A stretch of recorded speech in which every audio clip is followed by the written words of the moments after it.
నమస్తే, welcome to ఎన్కేరేస్. Doctor అవ్వాలనే ప్రగాఢ సంకల్పానికి మొదటి మెట్టుగా నీట్ ఫలితాలు చాలా మంది విద్యార్థుల కలను నెరవేర్చాయి. విజయం సాధించిన విద్యార్థులకు నియో సంస్థ హృదయపూర్వక శుభాకాంక్షలు తెలియజేస్తోంది.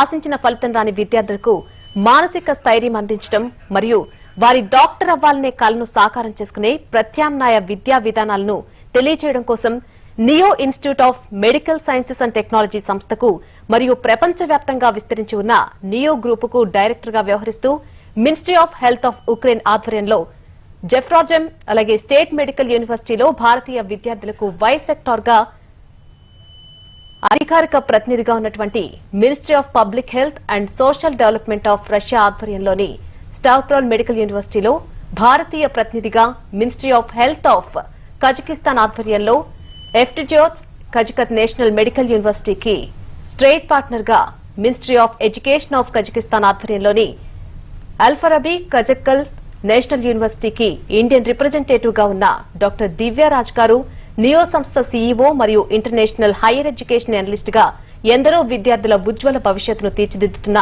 డాక్టర్ రాజ్ గారు ఈ రోజు మనతో ఉన్నారు. ప్రాసెసింగ్ ఫీజుల రద్దు, అలాగే 10-20 వాయిదాల్లో ఫీజులు కట్టుకునే వెసులుబాటు, మెరిట్ విద్యార్థులకు స్కాలర్షిప్లు, పేద విద్యార్థులకు ఉచిత హాస్టల్ సదుపాయం, తమ పిల్లలు చదవబోయే యూనివర్సిటీలను ప్రత్యక్షంగా చూసే అవకాశం కల్పిస్తూ పేరెంట్స్ కి ఉచిత ఫ్లైట్ టికెట్స్, అలాగే ఆధునిక పద్ధతుల్లో జరిగే విద్యా విధానానికి విద్యార్థులను అనుసంధానం చేయడానికి ఉచిత ల్యాప్టాప్లు, ఇలాంటి ఎన్నో ప్రోత్సాహాలను అందిస్తున్న నియో సంస్థకు అభినందనలు. ప్రస్తుత పరిస్థితుల్లో విదేశీ విద్య పట్ల ఉన్న సందేహాలకు సమాధానాలు నియో రాజ్ గారిని మరియు డాక్టర్ దివ్య గారిని అడిగి తెలుసుకుందాం. నమస్తే అండి.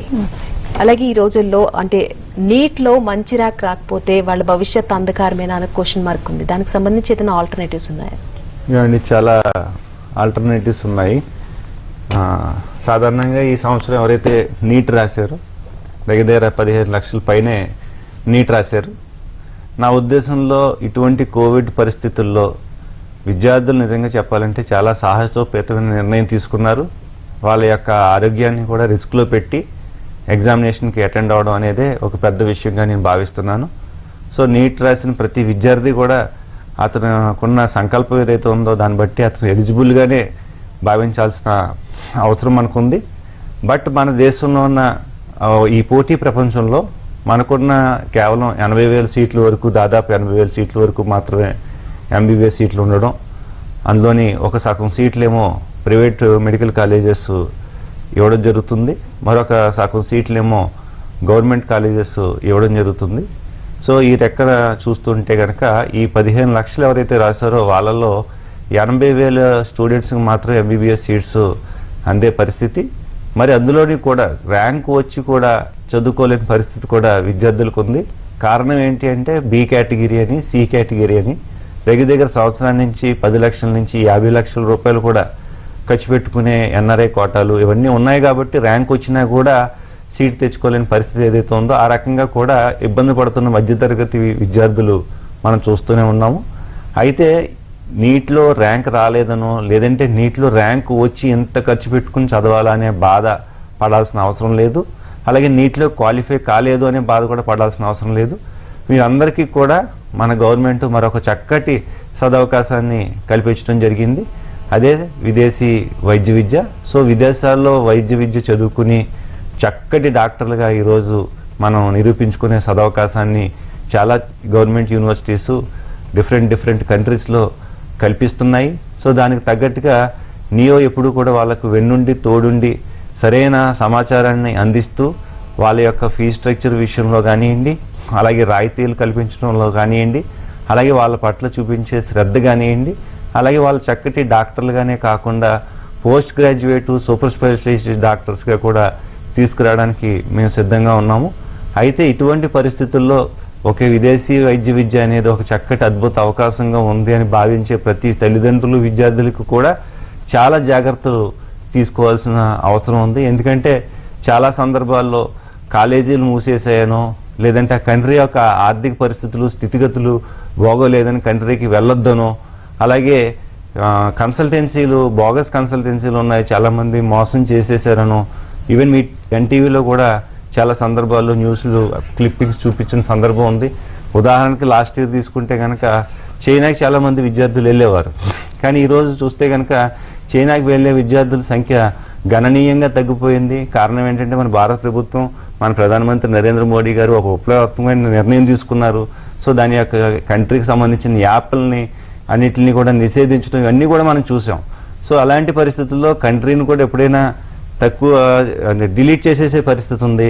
కాలేజీస్ కూడా మూతపడిపోయే పరిస్థితి ఉంది. ఫేక్ కన్సల్టెన్సీలు కూడా బోర్డు తిప్పేసే పరిస్థితి ఉంది. సో ఇలాంటి పరిస్థితుల్లో ఒకవేళ విదేశీ వైద్య విద్య అందుబాటులో ఉన్నప్పటికీ తగు జాగ్రత్తలు తీసుకుని ముందుకు వెళ్ళాలనేది నా ఉద్దేశం. అలాగే చాలా జాగ్రత్తలు తీసుకోవాలి అని చెప్తున్నారు. ఎటువంటి జాగ్రత్తలు తీసుకోవాల్సిన అవసరం ఉంటుంది? నా ఉద్దేశంలో జాగ్రత్తలు తీసుకోవాల్సిన అంశం ఏదైతే ఉందో అది ముఖ్యంగా దేశాన్ని మనం సెలెక్ట్ చేసుకోవాలి. సాధారణంగా మనం ఒక దేశానికి వెళ్తున్నామని అనుకుంటే కనుక ఆ దేశం డెవలపింగ్ కంట్రీ అయి ఉండాలి, అంటే ఆర్థికంగా బలోపేతంగా ఉండాలి.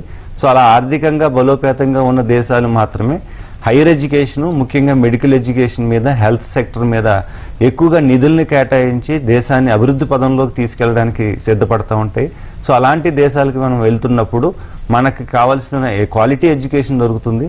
అలాగే వాళ్ళు ఇచ్చే డిగ్రీ గ్లోబల్గా రికగ్నైజేషన్ పొందే అవకాశం ఉంటుంది. అలాగే మనం ఏ కంట్రీకి అయితే వెళ్తున్నామో ఆ కంట్రీలో మనకంటూ ఒక అండ ఉండాలి. సాధారణంగా మన గవర్నమెంట్ ఆఫ్ ఇండియా ప్రతి కంట్రీలోని కూడా ఇండియన్ ఎంబసీ అంటే రాయబారి కార్యాలయం ద్వారా అక్కడ ఉంటుంది కాబట్టి సో ఏ కంట్రీకి అయితే వెళ్తున్నాం ముందు ఆ కంట్రీలో ఇండియన్ ఎంబసీ అంటే ఇండియన్ రాయబారి కార్యాలయం ఉందా, ఎందుకంటే మనకి రేపు ఏదన్నా ఇబ్బంది వచ్చింది అని అనుకుంటే కనుక ఇమీడియట్గా స్పందించి గవర్నమెంట్ తరపున ముందుకు వచ్చి సహాయ సహకారాలు అందించేది ఇండియన్ ఎంబసీ కాబట్టి సో అటువంటి కంట్రీని ఎంపిక చేసుకోవడం మంచిదనేది ఒక పాయింట్గా చూసుకోవచ్చు. అలాగే రెండోది ఏంటంటే యూనివర్సిటీని ఎంపిక చేసుకోవడం అనేది కూడా చాలా ఇంపార్టెంట్.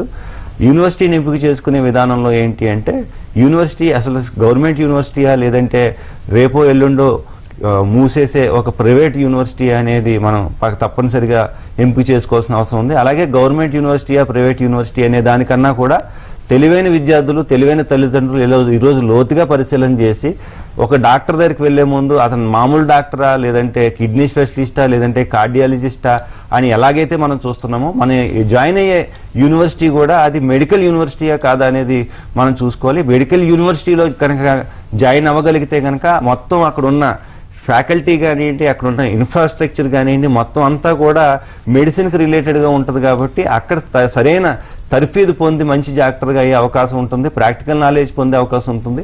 అన్ని గవర్నమెంట్ హాస్పిటల్స్ దానికి అటాచ్ అయ్యి ఒక క్లినికల్ ఎక్స్పోజరు మనం పెంపొందించుకోవడం అవుతుంది. అలాగే ఆ కాలేజీలో చదవడం వలన ఎక్కడా కూడా ఫీజుని తన ఇష్టానుసారంగా పెంచడం కానీ ఇష్టానుసారంగా తగ్గించడం కానీ అలాంటి ప్రక్రియ ఉండదు. అలాగే ఏదైతే డ్యూరేషన్ ఆ యూనివర్సిటీ ముందుగానే నిర్దేశిస్తుందో అదే డ్యూరేషన్ ప్రకారంగా వాళ్ళు కంప్లీట్ చేసుకునే ఇంకొక అవకాశం. సో వీటిలన్నింటినీ కూడా అంతేకాకుండా ఈరోజు మనం కాలేజీకి వెళ్తుంటే ఈ కాలేజీ ఎప్పుడు స్థాపించారు అనేది కూడా మనం చాలా ఎక్కువగా పరిశీలన చేస్తూ ఉంటాము. సో ఆ కాలేజీని స్థాపించి ఒక 2 సంవత్సరాలు, ఒక 5 సంవత్సరాలు, ఒక 10 సంవత్సరాలు అయిందంటే సాధారణంగా ఆ కాలేజీ ఇంకా ప్రయోగాత్మకమైన పరిస్థితుల్లో ఉంది. సో దానికి అంత అనుభవం లేదు. ఆ కారణం చేత అటువంటి కాలేజీలకు మనం ఎందుకు వెళ్ళి చదువుకోవాలనే భావన ప్రతి ఒక్కరిలోనే ఉంటుంది. సో నా ఉద్దేశంలో ఏంటంటే కనీసం 50 సంవత్సరాల క్రితమైన స్థాపించబడిన కాలేజీలకి వెళ్ళడం మంచిది. సో నేను ఇంతకు ముందు చెప్పినట్టుగా యూనివర్సిటీ కంట్రీ ఏదైతే డెవలపింగ్గా ఉండాలని కోరుకుంటున్నామో, ఎలాగైతే యూనివర్సిటీలు గవర్నమెంట్ అయి ఉండి దాని యొక్క ఎస్టాబ్లిష్మెంట్ బాగుండాలని కోరుకుంటున్నామో దీనికి సంబంధించిన సమాచారం మీకు అందుబాటులో ఉంటుంది. మీరు హ్యాపీగా గూగుల్లోకి వెళ్ళండి. మోస్ట్ ఎకనమిక్ కంట్రీస్ ఏదైతే ఉన్నాయో అంటే లేదంటే పవర్ఫుల్ కంట్రీస్ ఎకనమిక్ ఏదైతే ఉన్నాయో మరి చూడండి. అందులో ర్యాంక్స్ ఉంటాయి. దగ్గర 100 కంట్రీస్ తర్వాత ఏదైతే కంట్రీ ర్యాంక్ ఉన్నదో అవి చాలా పేద దేశాలు. అటువంటి దేశాలకు వెళ్ళడం మంచిది కాదు. అలాగే గవర్నమెంట్ యూనివర్సిటీయా ప్రైవేట్ యూనివర్సిటీయా ఎప్పుడు ఎస్టాబ్లిష్ అయ్యారనేది చూసుకోవడానికి కోసం world director of medical schools అనే వెబ్సైట్ ఉన్నది. దాంట్లోకి వెళ్తే అఫీషియల్ సమాచారం ఆ రకంగా ఉంటుంది. ఇంకా సెలక్షన్ ఆఫ్ కోర్స్ గురించి మీరు అడిగారు. సెలక్షన్ ఆఫ్ కోర్స్ విషయానికి వస్తే మెడిసిన్ ఎప్పుడు కూడా మోడల్ 1, మోడల్ 2 పద్ధతిలో జరుగుతుంది. మోడల్ 1 అంటే ఏంటి అంటే ఎంబీబీఎస్ తర్వాత నీటు తర్వాత ఎంబీబీఎస్లోకి డైరెక్ట్గా ప్రవేశం పొందడం. సో ఈ రకమైన ఎంబీబీఎస్ మన ఇండియాలో ఆచరిస్తూ ఉంటారు. ఇదే ఎంబీబీఎస్ ప్రక్రియని ఇదే మోడల్ని చాలా కంట్రీస్లో ఆచరిస్తూ ఉంటారు. కానీ ఇంకొక మోడల్ ఉంది. ఆ మోడల్ ఏంటంటే ఎంబీబీఎస్ చేయాలి, ఎంబీబీఎస్ చేసిన తర్వాత నీట్ చేయాలి, నీట్ తర్వాత మళ్ళీ బిఎస్ అని ఒక బ్రిడ్జ్ కోర్సుని చేయాల్సిన అవసరం ఉంటుంది. అలాగే నీట్ ఎలాగైతే రాసామో మళ్ళీ ఆ దేశంలోకి వెళ్ళి అక్కడ నీట్ లాంటి ఇంకొక ఎంట్రన్స్ ఎగ్జామినేషన్ ఎన్మ్యాట్ అని కానీ ఎంక్యాట్ అని అటువంటి కాంపిటేటివ్ ఎగ్జామినేషన్ రాసి తదుపరి మెడిసిన్ లో జాయిన్ అవ్వాల్సిన అవసరం ఉంటుంది. సో మోడల్ 1 కావాలా మోడల్ 2 కావాలనేది నిర్ణయించుకోవాల్సిన బాధ్యత ఈరోజు స్టూడెంట్ మీద ఉన్నది. సో ఈ రకంగా కోర్సుని కూడా మనం పరిగణలోకి తీసుకోవాలి. అలాగే డిగ్రీ ఏదైతే ఉందో డిగ్రీ వ్యాలిడ్ కాదా, మనం ఏదైతే డిగ్రీని తీసుకుంటున్నాం ఆ డిగ్రీ రేపు ఇండియాలో గుర్తింపు పొందుతుందా లేదా, అలాగే మనం ఇప్పుడు రాను రేపు రాబోయే కాలంలో విదేశాల్లో పోస్ట్ గ్రాడ్యుయేషన్ చేయాలనుకుంటున్నాం, విదేశాల్లో సూపర్ స్పెషలైజేషన్ చేయాలనుకుంటున్నాం, అక్కడ స్కిల్స్ బాగుంటాయి, టెక్నాలజీ బాగుంటుంది, విజ్ఞానం బాగుంటుంది, పరిశోధన రంగంలో వాళ్ళు చాలా ముందుంటారని ఆ రకంగా కూడా మనం ఆలోచన చేస్తున్నాం. కాబట్టి ఆ డిగ్రీ కూడా ఆ స్థాయిలో ఉందా లేదా అనేది కూడా మనం ఆలోచన చేసుకోవాలి. సో ఇలాంటి విషయాలు చాలా ఎక్కువగా దృష్టిలో పెట్టుకుని ముందుకెళ్లడం మంచిదనేది నా ఉద్దేశం. మరిన్ని డీటెయిల్స్ లోకి వెళ్లే ముందు షార్ట్ బ్రేక్ వెళ్దామండి. వెల్కమ్ బ్యాక్ టు ఎన్కేరియర్స్. దివ్య గారు, మీరు చాలా యూనివర్సిటీకి అధికార ప్రతినిధిగా వ్యవహరిస్తున్నారు. దానివల్ల విద్యార్థులకు సమకూరే అదనపు ప్రయోజనాలు ఏంటి? So first of all experience అనేది చాలా, మనం ప్రతి ఒక్క అంశాల్లో మన ట్రెడిషనల్ వాల్యూస్ కూడా చూసుకుంటే ఎక్స్పీరియన్స్ ఎప్పుడు చాలా నేర్పిస్తుంది. అండ్ ఎస్పెషలీ ఈ అబ్రాడ్ మెడికల్ ఎడ్యుకేషన్లో ఎక్స్పీరియన్స్ చేసింది నేనే. ఎందుకంటే నేను ఆల్రెడీ అబ్రాడ్లోనే వెళ్ళి అక్కడే చదువుకొని అక్కడే ఎండి ఫిజిషియన్ డాక్టర్ చేసి అక్కడే ఎండి పీడియాట్రిక్స్ చేసి అక్కడే పిహెచ్డి చేసి అక్కడే చాలా యూనివర్సిటీస్కి కూడా ఇప్పుడు నేను వర్క్ చేస్తూ and most importantly Zaporizhzhia state medical యూనివర్సిటీకి అసిస్టెంట్ డైరెక్టర్ ఫర్ ఇండియన్ స్టూడెంట్స్గా వ్యవహరిస్తున్నాను. అలాగే ministry of education of Ukraine కూడా ఇండియా ఇన్ఛార్జ్గా వర్క్ చేశాను. దీంతో తోడుగా చాలా యూనివర్సిటీస్ కూడా వాళ్ళ అడ్మినిస్ట్రేషన్లో నన్ను అడ్వైజర్గా తీసుకోవడం, అలాగే అక్కడ విజిటింగ్ ఫ్యాకల్టీగా కూడా నన్ను యాడ్ చేయడం అనేది నాకు అది ఒక అడిషనల్ బాధ్యత అయినప్పటికీ కూడా స్టూడెంట్స్ పట్ల ఇది నాకు చాలా ఫేవరబుల్గా అయింది. ఎందుకనంటే ఏదైతే నేను చేసే జర్నీలో నేను ఎప్పుడైతే వెళ్తున్నానో ముందుకి, ఆ జర్నీలో నేను ఎక్కడైతే లోటుపాట్లు చూశానో అవి లేకుండా స్టూడెంట్స్కి ఒక ప్లాట్ఫామ్ క్రియేట్ చేయడం జరిగింది. ముఖ్యంగా ఇప్పుడు మేము ఫస్ట్ థింగ్ ఏంటంటే అకాడమిక్స్ పరంగా నేను అక్కడ చూసిన వ్యాక్యూమ్, అబ్రాడ్లో వెళ్ళినప్పుడు ఏంటంటే ఎంతైనా ఇండియా నుంచి మనం అబ్రాడ్ వెళ్ళినప్పుడు ఒక వ్యాక్యూమ్ క్రియేట్ అవుతుంది స్టూడెంట్స్కి, ఇక్కడ ఎడ్యుకేషన్ పాలసీస్కి అక్కడ ఎడ్యుకేషన్ సిస్టమ్కి. సో ఆ వ్యాక్యూమ్ పోవాలనేసి అకాడమిక్స్ పరంగా మాత్రం చాలా స్ట్రిక్ట్ డిసిషన్స్ తీసుకోవడం జరిగింది. దీనికి తోడుగా నాకు యూనివర్సిటీ అడ్మినిస్ట్రేషన్లో నేను ఉండడం వల్ల అది ఒక హెల్ప్ఫుల్ అవుతుంది. అంటే ఫర్ ఎగ్జాంపుల్ ట్యూటరింగ్ మెథడ్, ఎందుకంటే ఫస్ట్ నుంచి కూడా మనం ప్రతిదీ కూడా స్కూల్కి వెళ్ళిన స్టూడెంట్కి అడిషనల్గా ఒక ట్యూషన్స్ అనేది పెడతాం. సో మేమేం చేస్తామంటే స్టూడెంట్కి everyday preparation 8 to 10:30 Indian standard time everyday preparation స్టూడెంట్కి ఇవ్వడం జరుగుతుంది. సో దట్ వాళ్ళకి అది ఆ పర్టికులర్ సబ్జెక్ట్ వాళ్ళకి ఎటువంటి ప్రాబ్లమ్స్ అనేది క్రియేట్ చేయకుండా ఉంటుంది. దీంతో పాటు జస్ట్ ఒక ట్యూటరింగ్ ఇస్తే సరిపోదు. World's most academic programs, the best academic programs ఎవరు తేలేనివి, ఎందుకంటే చాలా కాస్ట్లీ ఉంటాయి ప్రోగ్రామ్స్ అవి. అలాంటి పెద్ద పెద్ద బ్రిటిష్ ప్రోగ్రామ్స్ కానీ యూఎస్ఏకి ప్రిపేర్ అవడానికి కానీ కెనడాకి ప్రిపేర్ అవడానికి కానీ జస్ట్ లైక్ దట్ ఇప్పుడు ఈవెన్ ఇండియా నుంచి కూడా మరి ఎందుకు అబ్రాడ్ వెళ్ళి ఎగ్జామ్స్ రాయలేకపోతున్నారు, ఎందుకంటే అవి ఎంత కాంపిటెంట్గా ఉన్నాయి. ఇప్పుడు చాలా ప్లాట్ఫామ్స్లో మనం చూస్తున్నాం, మీరు మా దగ్గర జాయిన్ అయితే మీరు యూఎస్ వెళ్ళొచ్చు, లేకపోతే యూకే వెళ్ళొచ్చు అంటున్నారు. కానీ ఎలా వెళ్ళాలి అనేది స్టూడెంట్కి తెలియదు. స్టూడెంట్ అసలు ఏ కంట్రీ సెలెక్ట్ చేసుకోవాలని కూడా చాలా వరకు తెలియదు. రెండోది ఏంటంటే సేఫ్టీ సెక్యూరిటీ గురించి పేరెంట్స్ అందరూ ఆలోచిస్తారు. చాలా మంది విదేశాలకు వెళ్ళేటప్పుడు గవర్నమెంట్ హాస్టల్స్ లో ఉంచారు, ప్రైవేట్ హాస్టల్స్ మా దగ్గరే ఉంటే ప్రాబ్లం ఉండదు అని అంటారు. కానీ అక్కడికి వెళ్ళాక పాస్పోర్ట్ రిజిస్ట్రేషన్స్ ఇవన్నీ కూడా కన్సర్న్స్ చాలా వస్తాయి. అండ్ సేఫ్టీ సెక్యూరిటీ పరంగా కూడా చాలా ప్రాబ్లం వస్తుంది. అందుకని మేము పంపించే యూనివర్సిటీస్ సేఫ్టీ సెక్యూరిటీగా ఎందుకు అంత అండర్లైన్డ్ గా ప్రాబ్లమాటిక్ గా ఉండవు అని అంటే అవి గవర్నమెంట్ హాస్టల్స్ ఉంటాయి అండ్ మోస్ట్లీ రెసిడెన్షియల్ క్యాంపసెస్ ఉండడం వల్ల స్టూడెంట్ కి ఒక పూర్తి సేఫ్టీ సెక్యూరిటీ ఉంటుంది. మూడోది ఆరోగ్యమే మహాభాగ్యం అన్నారు. ఒక పిల్లోని బయటికి వెళ్తే చిన్న జ్వరం వస్తేనే మనం గిలగిల కొట్టుకుంటాం. ఒక తల్లి స్థానంలో నేను ఎప్పుడు ఉండి చూశాను. సో నేను ఎప్పుడు కూడా స్టూడెంట్ కి మెడికల్ అసిస్టెన్స్ అనేది చాలా ఇంపార్టెంట్. అది మెడికల్ ఇన్సూరెన్స్ పరంగా కావచ్చు, మెడికల్ ఫెసిలిటీస్ కావచ్చు, ఇమీడియట్ అటెండింగ్ గా వాళ్ళకి ఎటువంటి ప్రాబ్లం అది కూడా ఫ్రీ ఆఫ్ కాస్ట్ వాళ్ళకి అది అందేలాగా చేయడం అనేది నేను ఈ అమెండ్మెంట్స్ లో నేను తీసుకొచ్చిన సంస్కరణలో ఒకటి. అండ్ ఫోర్త్ ఇంపార్టెంట్ ఏంటంటే లీగాలిటీ. ఒక స్టూడెంట్ వీసా పరం అవ్వచ్చు, లేకపోతే స్టూడెంట్ అబ్రాడ్ లో వెళ్ళాడు, మనమే చూస్తున్నాం ఎన్నో సినిమాల్లో, అబ్రాడ్ లో వెళ్ళి ఏదో ఒక ప్రాబ్లమ్ లో చిక్కుంటారు, పాస్పోర్ట్ పోవచ్చు, మొబైల్ పోవచ్చు, ఇంకోటి ఏదో పోవచ్చు. అప్పుడు అక్కడ కరెంట్ కన్సర్న్ సిచ్యువేషన్స్ లో లాయర్స్ అవసరం ఉంటుంది. సో అడ్వకేట్ లీగల్ సిస్టమ్ కూడా మేము ఇప్పుడు రిజిస్టర్డ్ ఆర్గనైజేషన్, మేము జిఎస్టీ పేయర్స్, మేము అఫీషియల్ ఒక authorized persons and direct universities తో మాకు అగ్రిమెంట్స్ ఉంటాయి. కానీ చాలా మంది అసలు అన్ఆథరైజ్డ్ పీపుల్ చాలా మంది ఉంటున్నారు. And at the same time అక్కడ ఎక్కడైతే కంట్రీస్ లో వర్క్ చేస్తున్నామో మా రిజిస్టర్డ్ ఆఫీసర్స్ అక్కడ ఉండే, మా స్టాఫ్ అక్కడ ఉంటారు అటెండ్ అవ్వడానికి స్టూడెంట్స్ కి. సో ఈ భరోసా అనేది స్టూడెంట్ కి చాలా చాలా ఇంపార్టెంట్ గా వ్యవహరిస్తూ, ముఖ్యంగా ఇప్పుడు విదేశాలకు వెళ్ళి ఈ కోవిడ్ పాండమిక్స్ చెప్పాలంటే స్టూడెంట్ కి ఫస్ట్ ఆఫ్ ఆల్ కంగ్రాచులేషన్స్ ఎవరైతే నీట్ కంప్లీట్ గా చేశారో. ఎందుకంటే వాళ్ళందరూ కూడా చాలా అమేజింగ్ ఇంటెలిజెంట్ స్టూడెంట్స్. వీళ్ళందరికీ కూడా ఒక స్టూడెంట్ కానీ ఒక పేరెంట్ కానీ సరైన అవగాహన లేదు. ఇప్పుడు స్టడీ డెస్టినేషన్ అవ్వట్లేదు. చాలా మంది టూరిస్ట్ డెస్టినేషన్ చెప్తున్నారు, మా దేశంలో స్వీపర్ ఇంగ్లీష్ మాట్లాడతాడు అందుకనే వెళ్ళండి, లేకపోతే మా దేశంలో ఎవరో యాక్ట్రెసెస్ అక్కడ చదివింది అందుకనే వెళ్ళండి. చదువుకోవడానికి పోతున్నాడా లేకపోతే టూరిస్ట్ పోతున్నారో మనకే అర్థం కావట్లేదు. మనం వెళ్ళేది స్టడీ డెస్టినేషన్ కాబట్టి నేను పర్టికులర్ గా సజెస్ట్ చేసేవి ఓన్లీ గవర్నమెంట్ మెడికల్ యూనివర్సిటీస్. ఎందుకంటే చాలా మంది గవర్నమెంట్ యూనివర్సిటీస్ అంటే మాది గవర్నమెంట్ యూనివర్సిటీ అని ఒక టెక్నికల్ యూనివర్సిటీని కూడా గవర్నమెంట్ యూనివర్సిటీగా చూపిస్తున్నారు. ఇయర్ ఆఫ్ ఆపరేషన్ ఎంతమంది గ్రాడ్యుయేట్ అయ్యారో కూడా పూర్తిగా చూడట్లేదు. So proper central government university super specialization degrees ఇచ్చే యూనివర్సిటీస్ కి మాత్రమే మేము పంపిస్తాం. అలాగే రికగ్నైజేషన్స్ పరంగా కూడా మెడికల్ కౌన్సిల్ ఆఫ్ ఇండియానే కాకుండా education commission for foreign medical graduates అదొక American body, and at the same time UK medical council, Australian medical council, FAIMER international recognitions, IMED ఇలాంటి ఇంటర్నేషనల్ రికగ్నైజేషన్స్ ఉన్న యూనివర్సిటీస్ కే మేము పంపుతాం.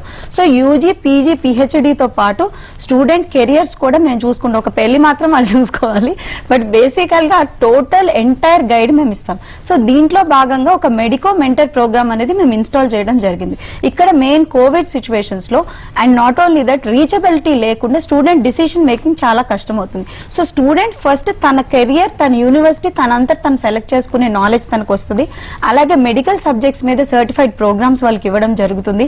అండ్ వాళ్ళ యొక్క స్ట్రెంగ్స్ ని, వాళ్ళ యొక్క కాన్ఫిడెన్స్ లెవెల్స్ ని వాళ్ళంతటి వాళ్ళ ఎయిమ్స్ ని సెలెక్ట్ చేసుకునే విధంలో ఈ మెడికో మెంటర్ ప్రోగ్రామ్ అనేది ఇండియా టాప్ మోస్ట్ ప్రొఫెషనల్స్ తో ఇది నడబడుతుంది. అండ్ ఇది చాలా కాస్ట్లీ ప్రోగ్రామ్. బట్ ఈ మెడికో మెంటర్ ప్రోగ్రామ్ ని ఫ్రీ ఆఫ్ కాస్ట్ 24 hours లో ఎన్రోల్ చేసుకుంటే వాళ్ళకి ఇంకా scholarships and main medico mentor program వల్ల స్టూడెంట్స్ కి డైరెక్ట్ గా అడ్మిషన్స్ తీసుకునే అవసరం ఉంటుంది, ఎటువంటి ఏజెన్సీ ప్రమేయం లేకుండా. అండ్ ఈ మెడికల్ మెంటర్ ప్రోగ్రామ్ కి సంబంధించి ఎన్రోల్ చేసుకోవాలంటే వాళ్ళు ఏ విధంగా మిమ్మల్ని అప్రోచ్ అవ్వాలి? సో జస్ట్ మా వెబ్సైట్ వాళ్ళు neombbbs.com కి వెళ్ళొచ్చు, ఆర్ మా కమింగ్ అండ్ స్క్రోలింగ్ నెంబర్స్ ని కాంటాక్ట్ అవ్వచ్చు.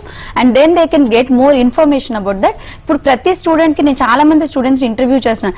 కొంతమందికి ఇంగ్లీష్ స్కిల్స్ సఫిషియెంట్ గా లేవు, కొంతమందికి కాన్ఫిడెన్సే పోయింది, నీట్ లేకపోతే ఇంకా నా జీవితమే లేదు అనే ఒక ప్రాబ్లం, లేకపోతే నీట్ లో ర్యాంక్ రాలేదు కాబట్టి అందులో వాళ్ళ తప్పు లేదు. లక్షల సంఖ్యలో రాసేసి వేల సంఖ్యలో సీట్లు ఉంటే అందులో వాళ్ళ తప్పు కాదు. సో ఇందులో ఫస్ట్ వాళ్ళ కాన్ఫిడెన్స్ బిల్డ్ చేయాలి. నెక్స్ట్ వాళ్ళు యూనివర్సిటీ సెలెక్ట్ చేసుకునేటప్పుడు అసలు వాళ్ళకి నాలెడ్జే లేదు. రాజుగారు చాలా వ్యాలిడ్ పాయింట్స్ చెప్పారు. డెవలప్డ్ కంట్రీస్ లేకపోతే యూనివర్సిటీ సెలెక్షన్స్ ఇవన్నీ కూడా వాళ్ళు తెలుసుకొని at the same time medical knowledge కూడా వాళ్ళకి పూర్తిగా వచ్చేలాగా ఆ భరోసాగా ఒక గైడ్, మెంటర్, మదర్, ఫాదర్ గా వాళ్ళు సూపర్ స్కిల్డ్ డాక్టర్, ఒక స్కిల్డ్ డాక్టర్ గా అవ్వాలంటే మెడికో మెంటర్ ప్రోగ్రామ్ తీసుకోవాలి. ఇది ఫ్రీ ఆఫ్ కాస్ట్ మేము ప్రొవైడ్ చేస్తున్నాం. రైట్ అండి. ఎవరైనా ఈ మెడికల్ మెంటర్ ప్రోగ్రామ్ కి ఎన్రోల్ చేసుకోవాలంటే స్క్రీన్ మీద కనిపిస్తున్న నెంబర్స్ కి కాల్ చేయొచ్చు. అలాగే రాజ్ గారు మీరు ఇందాక చెప్పారు ఆర్థికంగా మధ్యతరగతి స్టూడెంట్స్ కి కూడా నియో సంస్థ చేయూతనందిస్తుందని, ఏ విధంగా? అంటే ఇప్పుడు సాధారణంగా ఇప్పుడున్న పరిస్థితుల్లో కోవిడ్ కారణాల దృష్ట్యా ఇలాంటి ఇబ్బందులు జరుగుతున్నప్పుడు మెయిన్ పీపుల్ ఎవరైతే ఉన్నారో వాళ్ళు బయటకు వచ్చి సమాధానం పరచడం మనం అందరం కూడా చూసాము. మన భారతదేశం సంబంధించి కోవిడ్ పరిస్థితుల్లో ప్రధానమంత్రి గారు డైరెక్ట్గా వచ్చి పీపుల్ని అప్రోచ్ అయ్యి ఆయన హామీలు ఇవ్వడం జరిగింది, హామీలను కూడా నిలబెట్టుకోవడం జరిగింది. అదే రీతిలో తెలుగు రాష్ట్రాలకు సంబంధించి కూడా మన కేసీఆర్ గారు కావచ్చు, అలాగే జగన్ గారు కావచ్చు, వాళ్ళు కూడా ప్రత్యక్షంగా మీడియా ముందుకు వచ్చి వాళ్ళు హామీలు ఇవ్వడం, అలాగే ఏ రకంగా లబ్ధి చేకూరుస్తున్నారు అనేది చెప్పడం జరిగింది. చాలా సందర్భాల్లో నేను చూసిన సందర్భాలు ఏంటి అంటే చాలా ఆర్గనైజేషన్స్ హెడ్స్ ఎవరైతే ఉంటారో, ఎవరైతే చైర్మన్స్ ఉంటారో వాళ్ళు అసలు ప్రత్యేకించి పిక్చర్లోకి రాకుండా సమ్ XYZ పీపుల్ని వెనకాల పెట్టి వాళ్ళని ముందుకు తీసుకొచ్చి వాళ్ళ ద్వారా హామీలు ఏదైతే ఉచిత హామీలు ఇస్తున్నారో అటువంటి హామీలకి భిన్నంగా మేము నియో తరపు నుంచి నేను సీఈఓగా వ్యవహరిస్తున్నాను, సో డెసిషన్ మేకర్లో నేను ఒక భాగం, అలాగే నాకున్న డైరెక్టర్స్ అందరి యొక్క ఆమోదంతో కూడా ఈ సంవత్సరం మధ్యతరగతి విద్యార్థులకు సంబంధించి ప్రాసెసింగ్ ఫీజు తీసుకోవడానికి మేము ప్రాసెసింగ్ ఫీజుని రద్దు చేయడం జరిగింది. అలాగే వాయిదాల్లో సులభతరమైన వాయిదా ఫీజుల్లో కట్టుకునేటట్టుగా 10 నుంచి 20 వాయిదా పద్ధతుల్లో ఫీజు కట్టుకునే సౌలభ్యాన్ని ప్రకటించడం జరిగింది. అలాగే ఈరోజు అడ్వాన్స్డ్ టెక్నాలజీని అందిపుచ్చుకుని ముందుకు వెళ్లాల్సిన అవసరం ఉంది కాబట్టి ఇప్పుడు ఆన్లైన్ ఎడ్యుకేషన్ అని ఈ రకంగా వెళ్తున్నాయి కాబట్టి సో ల్యాప్టాప్ కానీ ఒక ట్యాబ్ కానీ ఉచితంగా విద్యార్థులకు ఇవ్వాలనే ఒక చక్కటి ఆలోచనని మేము తీసుకురావడం జరిగింది. అంతేకాకుండా విద్యార్థుల్ని మభ్యపెట్టడం అలాగే పేరెంట్స్ని మభ్యపెట్టడం అనే ఉద్దేశాన్ని పక్కన పెట్టి ఎన్నో సంవత్సరాల నుంచి మేము దగ్గర పేరెంట్స్ని విదేశీ సందర్శనకై విదేశీ యూనివర్సిటీ సందర్శనకై తీసుకెళ్తున్నాము. సో ఆ రకంగా విదేశాలకు కూడా మేము తీసుకెళ్ళడం కూడా జరుగుతుంది. సో మరిన్ని ఎన్నో రకాల ప్రోత్సాహకాలు స్కాలర్షిప్లు కావచ్చు, స్టైఫండ్స్ కావచ్చు, అలాగే బ్యాంక్ లోన్స్ లో అసిస్టెన్స్ కావచ్చు, ఇటువంటి అన్ని రంగాల్లోని కూడా విద్యార్థులకి అలాగే తల్లిదండ్రులకి కూడా పూర్తి భరోసాని ఆర్థిక హామీని పూచీకత్తును కూడా ఇవ్వడానికి మేము సిద్ధంగా ఉన్నాం. కారణం ఏంటంటే విద్యార్థులు ఇది సంకల్పం మీదైతే బాధ్యత మాది, విజన్ మీదైతే మిషన్ మాది. ఇంకొక విషయం మీరు బాగా గుర్తుపెట్టుకోవాలి. చాలా మంది ఏ రకంగా చెప్తున్నారంటే ఉదాహరణకి మన ప్రధానమంత్రి గారు ఆఫ్ఘనిస్తాన్లో పార్లమెంట్ని కట్టించారు. ఆ దేశానికి సంబంధించిన పార్లమెంట్ని అక్కడ కట్టించారు. ఆ మాత్రం చేత ఆఫ్ఘనిస్తాన్ రిచ్ కంట్రీ అని కాదు, అది పూర్ కంట్రీ అవ్వడం వల్ల మన దేశం సహకరించింది. సో అలాగే కొన్ని దేశాల్లో పలానా కాలేజీ వెళ్ళి ఎంఈటీ కాలేజీ వెళ్ళింది, ఇంకొక కాలేజీ వెళ్ళింది, అక్కడ క్యాంపస్లు ఎస్టాబ్లిష్ చేసింది అంటే ఆ కాలేజీలు ధనమైన కాలేజీ అదే ఆ కంట్రీలు ధనమైన డెవలప్డ్ కంట్రీస్ అని కాదు. మన భారతదేశం నుంచి అక్కడ క్వాలిటీ ఎడ్యుకేషన్ సరిగ్గా లేదు కాబట్టి ఆ ఎడ్యుకేషన్ స్టాండర్డ్స్ని పెంచాలనే ఉద్దేశంతో కొన్ని కాలేజీలు కొన్ని యూనివర్సిటీలను అక్కడికి ప్రోత్సహించి పంపించడం అనేది జరగడం చూస్తున్నాము. సో అలాంటి విషయాల్లో కొంచెం మభ్యపెట్టి తప్పుడు ఆలోచనల్ని విద్యార్థుల మధ్యన పేరెంట్స్ మధ్యన కల్పించి ఉచిత హాస్టల్స్ ఇస్తామని చెప్పి ఇంకోటి ఇస్తామని చెప్పి మభ్యపెట్టే అంశాలు ఏదైతే ఉన్నాయో అవి వాస్తవంగా జరిగే పని కాదు. కారణం ఇంకోటి ఏంటంటే స్టూడెంట్ని ఎప్పుడు కూడా స్టడీ డెస్టినేటెడ్ కంట్రీగా తీసుకెళ్లాలి కానీ టూరిస్ట్ డెస్టినేటెడ్ కంట్రీగా కూడా తీసుకెళ్లకూడదు. సో ఆ రకంగా కూడా మీరు ఎన్నో జాగ్రత్తలు తీసుకోవాల్సిన అవసరం ఉంది. అలాగే ఈరోజు ఫ్రాడ్ అనేది జరుగుతుంది. ఫ్రాడ్ విషయంలో ఫేక్ ఇన్ఫర్మేషన్ ఎక్కువగా ఇవ్వడం జరుగుతుంది. అలాగే ఫ్యాబ్రికేటెడ్ డాక్యుమెంట్స్ని చూపించి మిమ్మల్ని దోపిడీ చేసే పరిస్థితి మనకు కనిపిస్తుంది. అలాగే ఫ్యూచర్ని మిమ్మల్ని పాడు చేసే పరిస్థితి మీకు కనిపిస్తుంది. ర్యాంకింగ్స్ విషయంలో వాటి విషయంలో కంప్లీట్గా వెబ్సైట్స్ని హ్యాకింగ్ చేసి అలాగే స్టూడెంట్స్ని పేరెంట్స్ని కూడా హైజాక్ చేసి మీకున్న సిద్ధాంతాన్ని మీకున్న నమ్మకాన్ని మీకున్న ఆశయాల్ని ఆ రకంగా తీసుకెళ్లకుండా వాళ్ళ యొక్క స్వలాభాల కోసం మిమ్మల్ని ఏ రకంగా అయితే వాడుకుంటున్నారో అది మీరు ఒక్కసారి పునరాలోచన చేసుకుని మీ అంతరాత్మతో మాట్లాడి నీయో బెటరా లేదంటే వేరే వాళ్ళు బెటరా, వీళ్ళేం చేస్తున్నారు వాళ్ళేం చేస్తున్నారు మీరు ఒకసారి పరిశీలన చేసి అందరినీ కలవండి. అందరినీ కలిసి వచ్చిన తర్వాత నీ ఆఫీస్కి రండి, నన్ను పర్సనల్ గా కలవండి. మేము ఇచ్చే కౌన్సిలింగ్ ద్వారా కానీ మేము చేసే వ్యవహారాల గురించి కానీ మీరు పూర్తిగా సీయింగ్ ఈజ్ బిలీవింగ్ అంటారు, సీయింగ్ ఈజ్ బిలీవింగ్ అంటారు, డూయింగ్ ఈజ్ ప్రూవింగ్ అంటారు. దీనికి మేమే ఖచ్చితమైన ఎగ్జాంపుల్. సో స్టూడెంట్స్ కి ఏంటంటే ఈజీ ప్లాట్ఫామ్ క్రియేట్ చేసాం. 24 hours లో ఆన్లైన్ డైరెక్ట్ గా వాళ్ళ యూనివర్సిటీస్ కి వాళ్ళు అప్లై చేసుకునేటట్టుగా 24 hours ఫర్ అడ్మిషన్ కన్ఫర్మ్ చేసుకునే అవకాశము, యాక్సెస్ స్టూడెంట్ కి చాలా ఈజీ ప్లాట్ఫామ్ క్రియేట్ చేయడం జరిగింది. సో ఇలాంటి మంచి అవకాశాన్ని వాళ్ళు సద్వినియోగపరచుకోవాలి. రైట్ దివ్య గారు అండ్ రాజ్ గారు, థ్యాంక్ యూ సో మచ్. చాలా డీటెయిల్డ్ ఇన్ఫర్మేషన్ అందించారు నియో సంస్థ గురించి. థ్యాంక్ యూ అండి.